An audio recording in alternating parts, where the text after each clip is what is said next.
Welcome to my channel.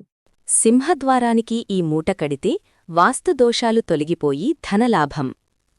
తూర్పు సింహద్వారం ఉన్నవారు ఆదివారం రోజు ఒక ఎరుపు రంగు వస్త్రంలో గుప్పెడు బియ్యం, గోధుమలు, కొద్దిగా కర్పూరం వేసి మూటకట్టి దానిని ఇంటి ప్రధాన గుమ్మానికి వేలాడదీస్తే ఈ మూట ప్రభావం వల్ల ఆ ఇంట్లోని వాస్తుదోషాలన్నీ తొలగిపోతాయి.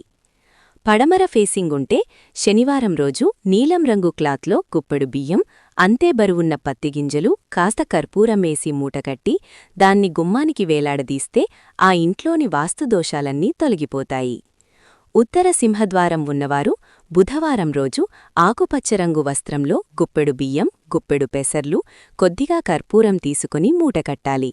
దాన్ని మీ సింహద్వారానికి తగిలిస్తే ఆ గృహంలో ఉన్న వాస్తుదోషాలన్నీ తొలగిపోతాయి.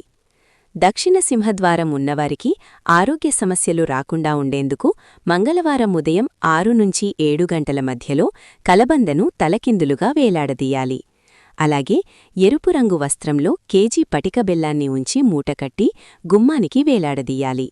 బూడిద గుమ్మడికాయను అమావాస్య రోజు సూర్యోదయానికి ముందే కట్టుకోవాలి. దక్షిణ సింహద్వారం ఉన్నవారు పైన చెప్పిన మూడింటిని గుమ్మానికి వేలాడదీస్తే ఎటువంటి వాస్తు సమస్యలు ఉండవు. For latest updates subscribe my channel. మీకోసం మరిన్ని వీడియోస్ చేస్తాను. Press the bell icon for notification. Thank you for watching.